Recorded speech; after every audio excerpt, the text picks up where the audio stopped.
Hello అండి, అందరికీ నమస్కారం. మన తెలుగు సాహిత్యం ఛానల్కు స్వాగతం. ఈరోజు నేను చదవబోయే కథ అనంత వెంకటేశన్ గారు రచించిన తల్లి కాని తల్లి. ఈ కథ వనితా మాసపత్రికలో జూలై 1996 సంవత్సరంలో ప్రచురింపబడింది. కథలోకి వెళ్ళబోయే ముందు మీకు ఒక చిన్న రిక్వెస్ట్. మీరు మన ఛానల్ని ఫస్ట్ టైం చూస్తున్నట్లయితే తప్పకుండా సబ్స్క్రైబ్ చేసుకోండి. ఇక కథలోకి వెళ్దామా? శ్రావణిని ఒంటరితనం ఆ ఇంట్లో వెర్రిదాని చేసి ఆడిస్తోంది.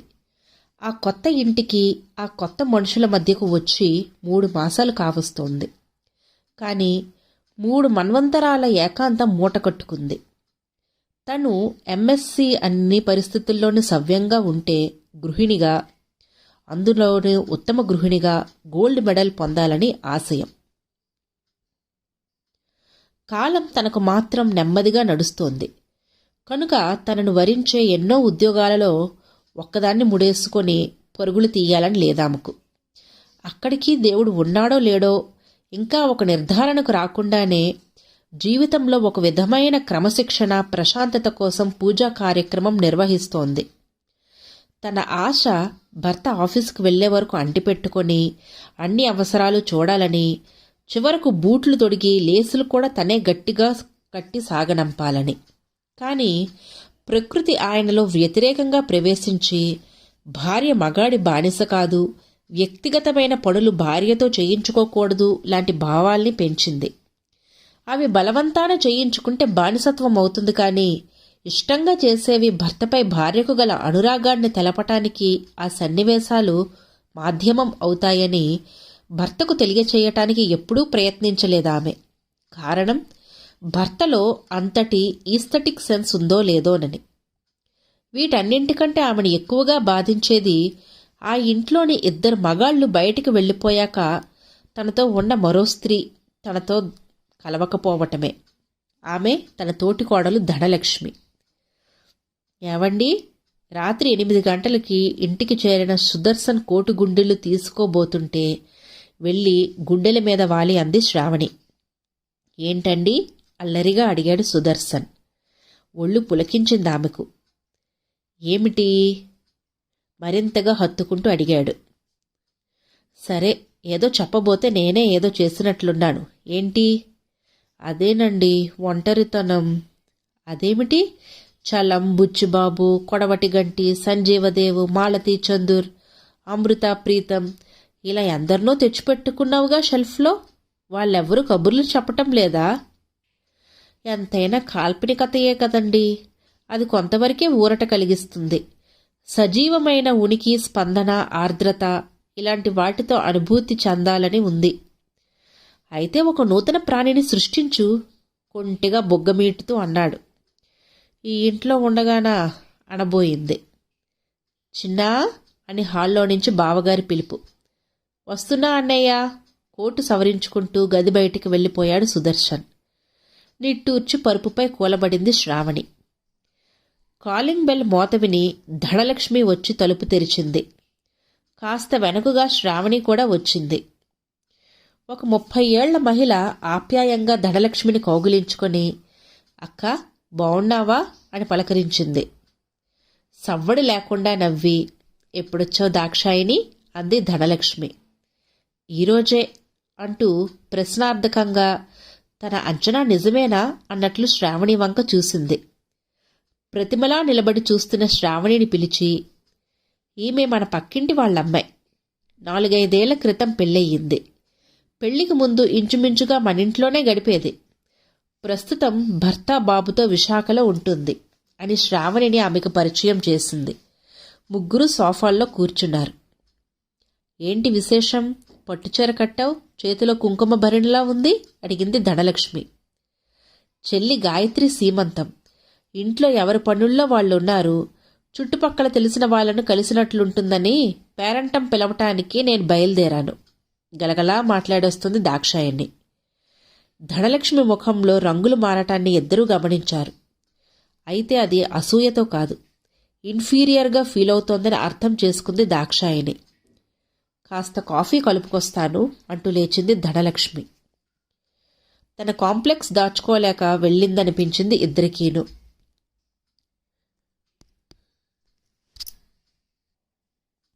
చాలా మారిపోయిందక్క, విచారంగా అంది దాక్షాయిని. అంటే ఇంతకు పూర్వం ఇలా ఉండేవారు కాదా? ఆశ్చర్యంగా అడిగింది శ్రావణి. ఇలాగా కాదు, విరగబూసిన తంగేడు చెట్టు, గలగలా పారే గోదారి అంటారే అలా ఉండేది. సుమారు 10 ఏళ్ల క్రితం ఈ ఇల్లు కొనుక్కొని వచ్చారు. అప్పుడు అక్క కూడా మీలాగే ఈ ఇంటికి కొత్త కోడలు. నేను డిగ్రీ చదువుతున్నానప్పుడు. అక్క నాకంటే 5-6 ఏళ్ల పెద్దది. అయినా మాకు స్నేహం బాగా కలిసింది. అప్పుడు జితేంద్ర, సుదర్శనం బావలిద్దరూ రియల్ ఎస్టేట్ అని ఇంకా ఏవేవో బిజినెస్ వ్యవహారాల్లో తెగ తిరుగుతుండేవాళ్ళు. ఇంకా మేమిద్దరం సినిమాలు, షికార్లు. ఓహో, ఎంత జాలీ లైఫో! మళ్ళీ అలాంటి రోజులు రావు. 4-5 ఏళ్లు కాలం తెలియకుండా గడిచిపోయింది. ఆ తర్వాత నుంచే తనకు పిల్లలు కలగటం లేదన్న బాధ అక్కకు. ఎందరో డాక్టర్లను, దేవుళ్లను, వ్రతాలను ఆశ్రయించినా ఫలితం లేకపోయింది. ఈలోపు నాకు పెళ్ళై వెళ్ళిపోయాను. ఇంకా అక్కకు తన బాధే నిరంతరం ఆలోచనే కూర్చుంది. అప్పుడప్పుడు వచ్చినప్పుడు అమ్మ వాళ్ళు చెప్పేవాళ్ళు అసలు బయటికి రావటమే మానేసిందని. నేను ఎంతగానో చెప్పి చూశాను, కానీ లాభం లేకపోయింది. ఇప్పుడు మిమ్మల్ని చూస్తూ ఉంటే మళ్ళీ ఆశ కలుగుతోంది. అతి చనువు తీసుకుంటున్నానని మీరు అనుకోకపోతే, తోటికోడళ్ళంటే సరిపడకుండా ఉండాలనుకుంటే నేను చెప్పలేను, కానీ లేకుంటే ఆమె మీకు తోబుట్టువే అవుతుంది. కాఫీ కప్పులతో వచ్చింది ధనలక్ష్మి. ఏంటక్క, చిన్నక్కను కూడా ఇంటిడి పనికి అలవాటు చేశావా? నవ్వుతూ కప్పు అందుకుంటూ అంది దాక్షాయిని. లేదు దాక్షాయిని, శ్రావణికి ఇంకా ఇంటి పని స్వయంగా చేసుకోవటం ఇష్టం. అందుకే పనివాళ్ళెవ్వరూ ప్రవేశించలేదు ఇంట్లోకి. నవ్వుతూనే జవాబిచ్చింది ధనలక్ష్మి. ఇద్దరికీ బొట్టు పెట్టి తప్పక రమ్మని మరీ చెప్పి చాలా ఆలస్యమైపోయిందనుకుంటూ హడావిడిగా వెళ్ళిపోయింది దాక్షాయిని. మా వదిన నిజంగా దేవత. మాతృత్వం మీద తీవ్ర మమకారం తీరక అలా అయిపోయింది కానీ అని అప్పుడప్పుడు భర్త చెప్పిన మాటలను బట్టి చూస్తే తన తోటికోడల మీద తనకు ఎంతవరకు సానుభూతి కలగనందుకు తన సంస్కారం మీద తనకే సిగ్గుగా అనిపించింది. సాయంత్రం పేరంటానికి వెళ్ళటానికి ధనలక్ష్మిని కదిపింది శ్రావణి. తలనొప్పిగా ఉంది, నువ్వు వెళ్ళి రామ్మా అంటూ తప్పించుకుంది. పరిస్థితి మరి కాస్త లోతుగా తెలిసిన తరువాత బలవంత పెట్టదలుచుకోలేదు. తనే వెళ్ళింది శ్రావణి. దాక్షాయిని అక్కడ ఉన్న 2 రోజులు ధనలక్ష్మి యొక్క గొప్ప వ్యక్తిత్వం గురించి అనేక విషయాలు తెలుసుకుంది. ఇప్పుడు తనొక నిర్ణయానికి వచ్చింది శ్రావణి. ఆదివారం సినిమాకి తయారయ్యారు శ్రావణి, సుదర్శన్. ధనలక్ష్మి రాదని తెలిసినా అడిగింది శ్రావణి. రాలేనంది ధనలక్ష్మి. అంతవరకు ఇంట్లోనే ఉన్న జితేంద్ర ఎక్కడికో అప్పుడే బయలుదేరాడు. చీకట్లు ముసురుకుంటున్నా రాలేదు. మీరిద్దరూ వెళ్ళిరండి, టైం అయిపోతుంది అని పదే పదే అంది ధనలక్ష్మి. కదల్లేదు సుదర్శన్. 7:30 అవుతుండగా వచ్చిన జితేంద్ర విషయం తెలుసుకొని చాలా నొచ్చుకున్నాడు. ఏం పనిరా ఇది చిన్న, పెళ్ళాం వచ్చినా కూడా నా పర్మిషన్ కావాలా? మందలించాడు. పర్మిషన్ కాదన్నయ్యా, నువ్వు కూడా వస్తావని నసిగాడు. అది అబద్ధమని ఇక్కడ అందరి అంతరంగాలకు తెలుసు. తమ్ముడు తన పట్ల చూపిన గౌరవం ఎంత ఆనందాన్ని కలిగించిందో అంత బాధ కూడా కలిగించింది. ఏమ్మా శ్రావణి, మా తమ్ముడు ఎలాగో దద్దోజనమనుకో, నువ్వన్నా వాణ్ణి కొంగుకు కట్టేసుకోవద్దు నవ్వుతూ అన్నాడు. ఓ అన్నయ్య, పరువు తీస్తున్నావు సిగ్గుపడ్డాడు సుదర్శన్. అంతే, సిగ్గుతో లోనికి పారిపోయింది శ్రావణి. శ్రావణి, నువ్వేమైనా ఫీల్ అయితే క్షమించు. ఏంటో అన్నయ్యకి చెప్పకుండా రాలేకపోయాను మండింపుగా అడిగాడు సుదర్శన్. చచ్చా, అలాంటిదేం లేదు.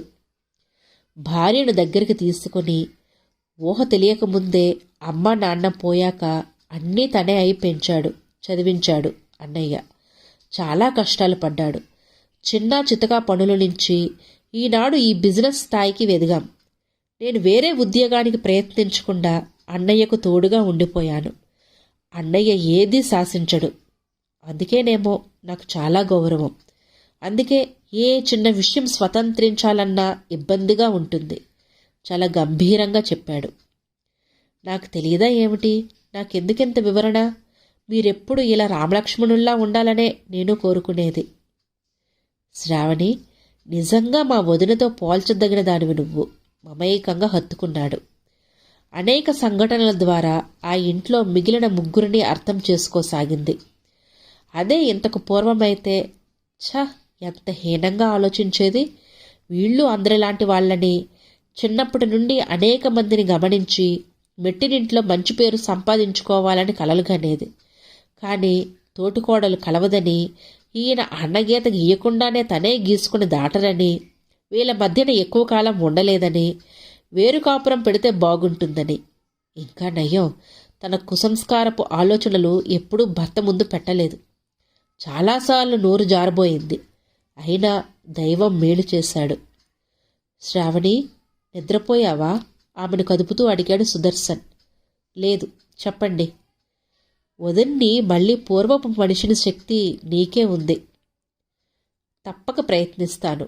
అయితే నాకు ఉత్తమంగా తోచిన నిర్ణయాలు తీసుకుంటాను. వాటిని మీరు ఆమోదించాలి. నా భార్య ఏమి చేసినా నలుగురు మంచిగా చేస్తుందని పూర్తిగా నమ్ముతాను, విశ్వాసంగా అన్నాడు. ఆ నమ్మకం చాలు నాకు ఈ జన్మకి అంటూ అతన్ని హత్తుకుపోయింది. తను కడుపుతో ఉన్నట్లు పుట్టింటి వాళ్లకు తెలియకుండా జాగ్రత్త పడింది శ్రావణి. ఏ సంబరాలు చేయించుకోలేదు. ఎవ్వరు చెప్పినా వినలేదు. ఆమెకేదో ఆలోచన ఉండి ఉంటుందని భర్త అంతగా ఒత్తిడి చేయలేదు. ఒకానొక శుభదినాన మగశిశువుని సుఖంగా ప్రసవించింది శ్రావణి. అందరికీ ఆ రోజు పండుగ. వాడికి సరిపడా పాలు శ్రావణి వద్ద లేకపోవటంతో పోతపాలు తప్పనిసరి అయ్యాయి. బాబు అవసరాలని కావాలని ఎక్కువగా ధనలక్ష్మి మీదకే వదిలేది. ఆ తరువాత నెమ్మదిగా బాబుని ఇంచుమించు పట్టించుకోవటం మానేసింది. పగలు బాబు నిద్రలేచే సమయాలు, ఏడ్చే అవసరాలు గమనించి ఆ టైంలో స్నానానికి వెళ్ళటమో, మిక్సీలో నుంచి ఏదో పిండి తీస్తూ చేతులు ఖాళీగా ఉంచుకోకపోవటమో, ఇలా అనేకం చేయసాగింది శ్రావణి. ఇంకా తప్పక ధనలక్ష్మికి బాగా మాలిమి అయ్యాడు పిల్లాడు. ఆమెలో నెమ్మదిగా మార్పు రాసాగింది. శ్రావణి ఉద్దేశం ఏమాత్రం పసిగట్టలేకపోయింది. ఎక్కువగా బాబు ఆమె చేతి స్పర్శకే అలవాటు పడ్డాడేమో. శ్రావణి ఎత్తుకుంటే ఏడ్చేవాడు. అక్క, కాస్త చూడండి, వీడు ఏడు పాపటం లేదు అన్నప్పుడు ఆమె ఎత్తుకోగానే ఏడు పాపేవాడు. ఇంకా ధనలక్ష్మి మురిపానికి, గర్వానికి అంతులేకుండా పోయేది. ఆమె ముఖంలోని ఆ వెలుగు చూస్తూ తృప్తిగా నిట్టూర్చేది శ్రావణి. బాబుకి ధనలక్ష్మిని, జితేంద్రని మమ్మీ డాడీ అని పిలిచేలా అలవాటు చేసింది శ్రావణి. మరి నువ్వో అన్నాడొకనాడు ఆ పసివాడు. నవ్వి, నేను చిన్నమ్మను అంది. ఆ పిలుపులు బయటకు వినిపించాక శ్రావణిని నిలేసింది ధనలక్ష్మి. ఏం లేదులే అక్క, నేను సంతోషంగా చేసేదే చేయనివ్వండి అని తేల్చి పారేసింది శ్రావణి. మాతృత్వ మధురిమను వదులుకోవటం అంత తేలిక కాదు. ఇది ఎంతవరకు ప్రయాణిస్తుందో భవిష్యత్తులో. అప్పుడు తన పరిస్థితి, శ్రావణి పరిస్థితి ఏంటి? ఆలోచనకు పరిష్కారం దొరకలేదు ధనలక్ష్మికి. అది ప్రకృతే పరిష్కరించింది. శ్రావణి మళ్లీ గర్భవతి అయ్యింది. ఈసారి కాన్పు కష్టమయ్యింది శ్రావణికి. ఆడపిల్ల, ఆపరేషన్ చేయాల్సి వచ్చింది. మరోసారి గర్భం కష్టమని సుదర్శన్ అనుమతితో ఫ్యామిలీ ప్లానింగ్ ఆపరేషన్ చేశారు డాక్టర్లు. చాలా బలహీనంగా ఉండటం వల్ల 3 నెలల వరకు మంచం దిగలేకపోయింది శ్రావణి.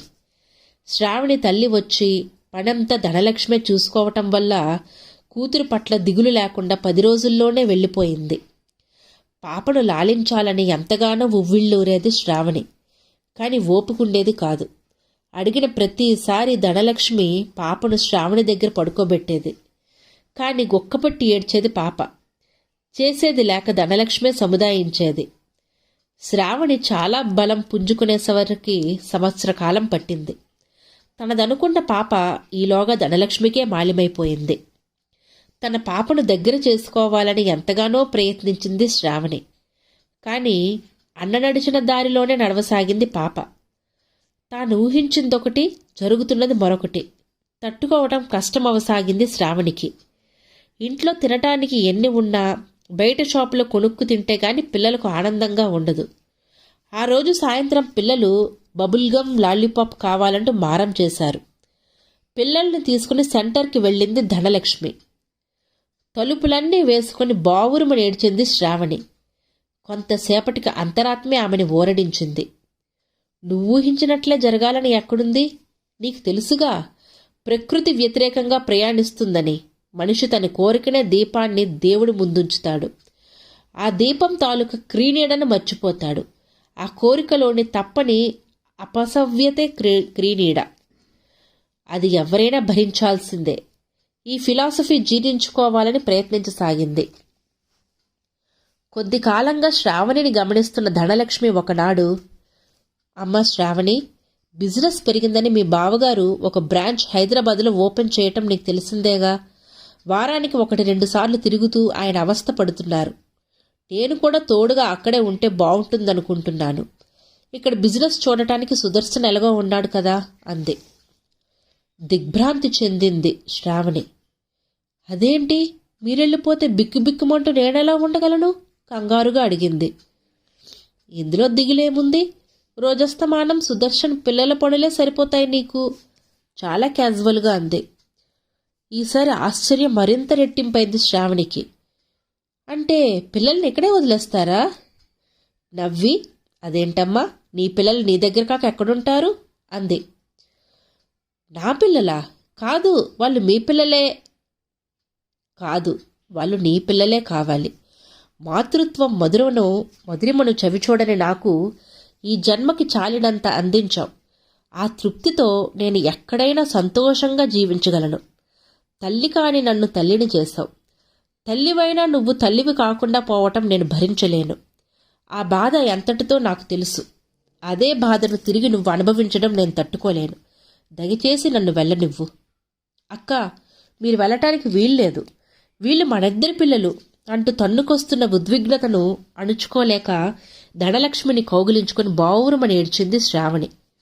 అంతవరకు గంభీరంగా ఉన్న ధనలక్ష్మి చెల్లీ అంటూ శ్రావణిని గుండెలకు ఆర్ద్రతగా హత్తుకుంది. వారి కౌగిలింతలో అంతులేని ఆప్యాయత ప్రవహించసాగింది. ఆ ఉత్తమ మానవత్వాన్ని, ఇంకా ఈ ప్రపంచపు మాయా జాలతారుతో కప్పబడిని ఆ బాలల బాల్యం అర్థం కానట్టు చూస్తోంది. ఇదండి కథ. ఈ కథ కనుక మీకు నచ్చినట్లయితే లైక్ చేయండి, షేర్ చేయండి. అలాగే మరిన్ని ఇంట్రెస్టింగ్ కథల కోసం మన ఛానల్ను తప్పకుండా సబ్స్క్రైబ్ చేసుకోండి. Thank you.